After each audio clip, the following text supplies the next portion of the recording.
Bonjour chers internautes de IGFM.sn, nous avons le plaisir de recevoir aujourd'hui comme invité M.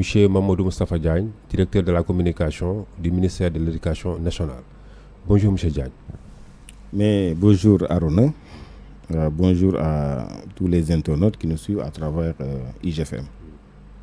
Alors, M. Diagne, le prétexte de cette invitation, c'est l'actualité, l'actualité qui est dominée par ce sujet à caractère, je dirais, LGBT, qui a été donné en examen blanc à Rufisque. Alors, vous, en tant que porte-parole du ministère de l'Éducation nationale, comment est-ce que vous avez géré cette situation? Oui, très bien. Il faut comprendre que le ministère de l'Éducation nationale, en fait, c'est un système, c'est un océan. Nous avons 16 inspections d'académie, 59 inspections de l'éducation et de la formation, plus de 10 000 écoles élémentaires, plus de 4 000 collèges et plus de 300 lycées. 4 millions d'élèves, 97 000 enseignants. C'est un monde. Donc, c'est comme une galerie. Et chaque jour, il s'y passe quelque chose. Des choses qui sont malheureusement parfois remontées au public et d'autres choses qu'on parvient évidemment à gérer à l'interne. Cette fois-ci, ce qui s'est passé, il faut l'avouer, c'est très grave. Puisque il s'est agi d'un sujet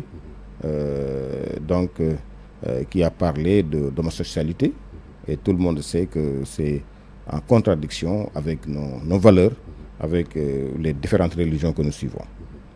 Et je rappelle également que l'école sénégalaise ne saurait accepter de telles thématiques. Dans la loi d'orientation 91-22, dans la lettre de politique générale sur l'éducation, il n'a jamais été question et il ne sera jamais question d'introduire l'homosexualité dans les thématiques enseignées dans les différents cycles de l'école. Maintenant, lorsque l'affaire a surgi, le ministère, en toute responsabilité, a ouvert une enquête administrative, ce qui a permis d'identifier le responsable. Lui-même, il a reconnu les faits. Et le rapport a été élaboré aujourd'hui même, après audition des différents concernés.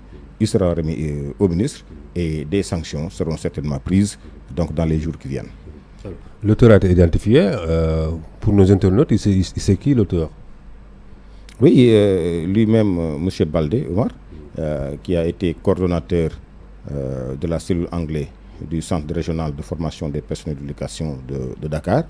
Donc, malheureusement, a dit que par mégarde, il a glissé un sujet, d'ailleurs, qui ne faisait même pas partie du lot de sujets, c'est-à-dire des 4 sujets retenus pour le bac blanc. Voilà, vraiment.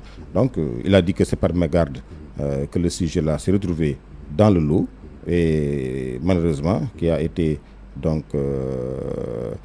donné aux élèves comme test en anglais, administré aux élèves. Maintenant, le processus suit son cours, mais le ministre de l'Éducation Moutala ainsi que toutes les équipes ont été très fermes sur la question. Nous ferons ce que nous devons faire pour que pareille situation ne se reproduise pas. Les sanctions sont prévues. Est-ce que on peut avoir un peu une idée de la sanction qui a été retenue par l'autorité? Oui, je pense que pour le moment, par mesure conservatoire, il ne coordonne plus la cellule anglaise au niveau du CRFP de Dakar.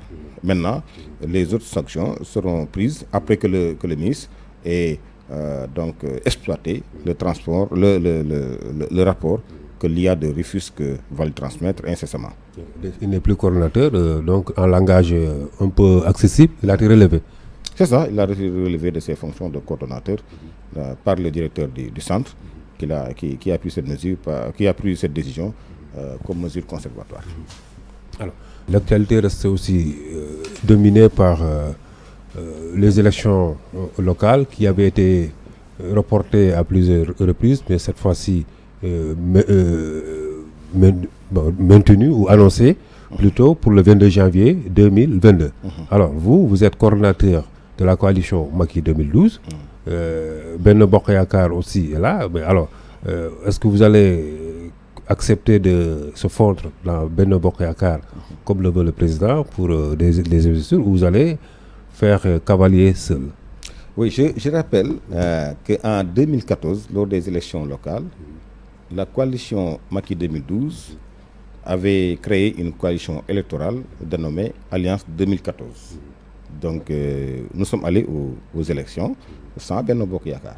Alliance 2014. Attends, 2014. Donc, j'avais représenté la coalition à Thiès, Lat Diop, qui est maintenant à la paire, à Guédiawaye, Maguette Ngom à Pikine, Danfa aux Parcelles, Habib Ndaw à Kaolack et d'autres à Rufisque, un peu partout, jusqu'à Kédougou. Donc, nous avons des conseillers Alliance 2014 un peu partout dans le pays. Cette fois-ci également, nous avons réussi une chose, puisque la coalition Macky 2012 avait été éclatée en 3 entités. Nous avons pu réunir l'essentiel des forces de Macky 2012. 19 partis se sont réunis et aujourd'hui on parle de Macky 2012 VAR, c'est-à-dire Macky 2012, véritable alternative républicaine. Macky 2012 VAR. VAR, okay. Voilà. Cette nouvelle. Voilà, c'est la nouvelle trouvaille. La trouvaille. Ok, voilà, merci pour voilà. la primeur. Hein. C'est ça. Maintenant, il est clair que si nous ne nous retrouvons pas dans les schémas de Benno Bokk Yakaar, nous irons avec VAR aux élections territoriales, puisque donc les élections locales ou territoriales, c'est des élections de quartier, c'est des élections même de rue.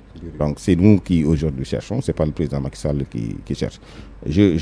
Évidemment, il y a la question, est-ce que le président Macky, c'est qu'il a dit, etc. Mais que le président Macky Sall, il parle à ses militants. Voilà, nous sommes absolument, nous sommes ses alliés.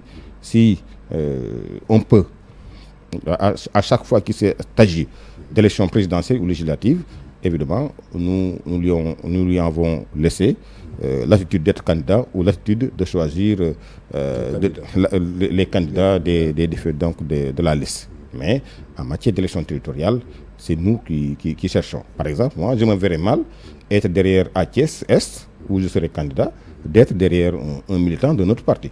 Ça n'a pas de sens. Ça n'a pas de sens, voilà. Donc à Thiès Est, peut-être vous pouvez officiellement déclarer votre candidature, ou bien c'est un peu prématuré? Non, c'est clair. Je suis candidat à Thiès Est. Moi, j'habite Diamaguène. Donc, j'habite Thiès, vraiment Thiès Est. J'ai fait 17 ans à Thiès, presque.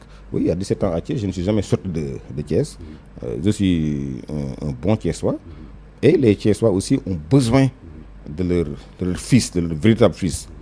Donc, des fils qui ont l'ADN Thiessois. Et moi, je crois que moi, avec tous ceux donc les compagnons, nous avons l'ADN Thiessois et nous allons nous présenter certainement avec Benno Bokk Yakaar ou sans Benno Bokk Yakaar, nous irons aux élections. Ici, en direct de UGFM, vous déclarez votre candidature à la mairie de Thiès Est. C'est ça. Alors, on vous souhaite bonne chance. Alors. Merci beaucoup. Alors, donc, aussi l'actualité aussi, c'est aussi l'histoire de l'avion présidentiel. Alors, vous l'avez suivi. Qu'est-ce que cela vous inspire? Parfois, moi, je me dis, est-ce qu'on n'avait même pas besoin de communiquer là-dessus? Parce que l'autre avion a fait 20 ans. On ne doit pas prendre notre président de la République et le mettre dans un avion qui risque donc de crasher. Ça, quand même, je pense que ce n'est pas une dépense de prestige. Ce n'est du tout. J'ai aussi appris que l'avion avait été commandé dès 2018. Et c'est clair qu'un avion ne se fabrique pas en 2 temps, 3 mouvements. Si on dit que si on dit que on va livrer ça en juillet, ça veut dire que vraiment 2 ans avant, ça avait 3 ans avant même, ça a été commandé et c'était bien avant la Covid-19. Mais je crois que c'est clair, c'est un débat alimenté par l'opposition et tous les opposants là, ils roulent dans des véhicules très rutilants, très chers pour leur sécurité. Pourquoi? Et puis l'avion n'appartient pas au chef de l'État, au président Macky Sall. L'avion est un avion du Sénégal qui appartient au président, qui est mis à la disposition du président de la République. Que ce soit Macky Sall, demain ce sera un autre, évidemment, il va apprendre cet avion-là. Voilà. Mais dans la communication gouvernementale, dans cette affaire, il y a eu une sorte de cacophonie. Hein. Oui, il y a eu, ça, il faut le reconnaître. Voilà. Il y a eu une cacophonie. Je pense qu'il n'y a rien à cacher.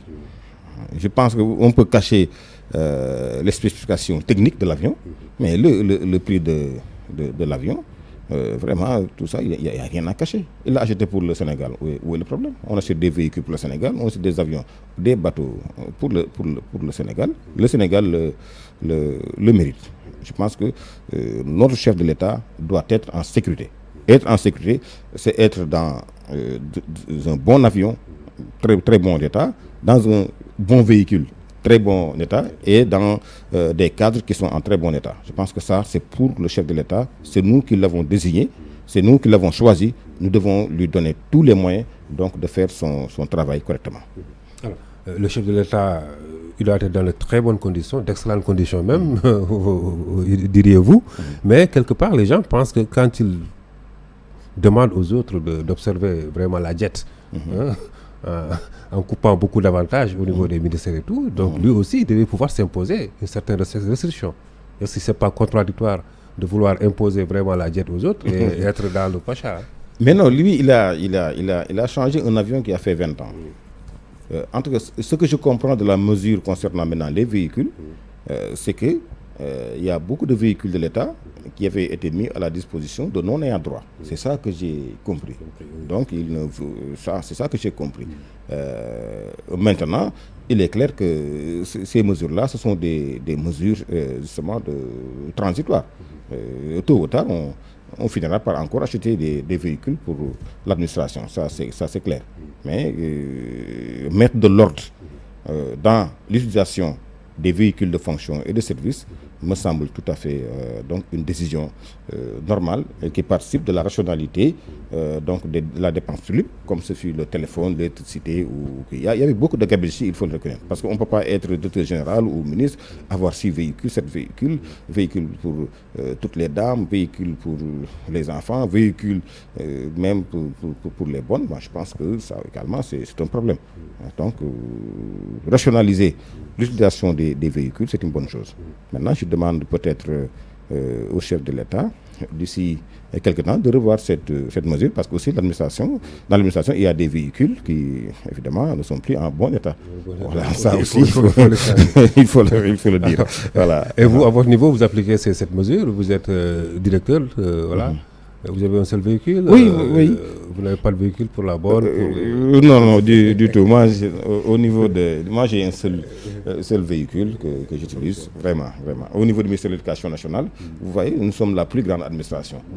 Nous ne pouvons pas nous permettre cette chose. Quand vous avez 16 IA, donc 59 IF, toute l'administration centrale, voilà, c'est ça. Nous, si nous devons acheter des véhicules, ou bien si nous devons donner à chacun 2 véhicules, évidemment, nous... C'est le budget du Sénégal qui risque de ça. Voilà, c'est ça. De se passer. C'est ça. Mais en tout cas, merci, M. Diagne. Voilà. Nous rappelons aux internautes que vous étiez notre invité aujourd'hui voilà, sur IGFM. Mais je suis très content, Arnaud, comme d'habitude. Et puis, je vois que vous faites de l'investissement vous rénovez le cadre, c'est bien. C'est toujours un plaisir de partager un plateau avec vous. Voilà, merci. Merci beaucoup. Allez. Ça, pour moi, c'est...